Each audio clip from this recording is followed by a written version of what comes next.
আমরা চাকরি করতেছি অস্থায়ী ভিত্তিতে, যাদের কোনো এভিডেন্সে নাই হলো বিএটি কোম্পানিতে। আমরা শুধু নামে মাত্র আমরা হলো কাজ আছি এখানে। আর পুরো কাজ আপনার একটা অপারেশন চালাতে গিয়ে যতগুলো কাজ করতে হয়, বিভিন্ন অ্যাপসের মাধ্যমে কাজ করতে হয়। টোটাল আপনার মনে করেন যে সিটবেট থেকে শুরু করে বাইং পর্যন্ত দিন রাত একাকার করে আমরা এখানে যারা ফিল্ড টেকনিশিয়ান আছি সবাই আমরা কাজ করি, কিন্তু সেই কাজের মূল্যায়ন এখানে হয় না, সেই কাজের মূল্য আমরা এখানে পাই না।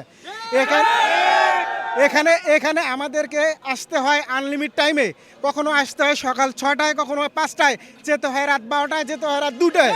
ঠিক আছে, এর মূল্য আমরা কখনো পাই না, কোম্পানি আমাদের মূল্য কখনো আমাদেরকে দেয় না। তো আমাদের দাবি হচ্ছে একটাই, আমরা এখানে এই থার্ড পার্টির মাধ্যমে আমরা থাকতে চাই না। আমরা সরাসরি এখন যে কোম্পানিতে কাজ করতেছি বিএটি কোম্পানি বাংলাদেশে, সেই বিএটি কোম্পানি বাংলাদেশের মাধ্যমে আমরা সকল ফিল্ড টেকনিশিয়ান থেকে শুরু করে অফিস স্টাফ আমরা যারা আছি সবারই আমাদের একটাই দাবি, আমরা কোম্পানিতে স্থায়ীকরণ চাই। 2006 সালের শ্রম আইনে যেটা বিধি আছে, কোনো গভর্নমেন্ট নন গভর্নমেন্ট কোনো যদি স্টাফ 6 মাসের অধিক অর্থাৎ 180 দিনের উপরে যদি কেউ কোনো কোম্পানিতে জব করে তাহলে সেটা স্থায়ীকরণ। তো আমাদের এখানে অনেক স্টাফ আছে যাদের চাকরির বয়স 18 বছর, 22 বছর এবং 20 বছর।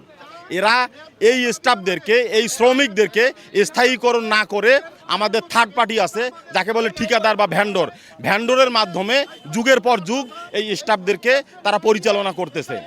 আমাদের একটাই দাবি, আমাদের যাদের চাকরির বয়স 6 মাসের উপরে হয়েছে তাদেরকে অবশ্যই স্থায়ীকরণ করতে হবে, এবং স্থায়ীকরণ করে স্থায়ীকরণের যতগুলো সুযোগ সুবিধা আছে এই সুযোগ সুবিধাগুলা সকল স্টাফদের মধ্যে সমানভাবে বন্টন করার জন্য সকলকে জানানো যাচ্ছে।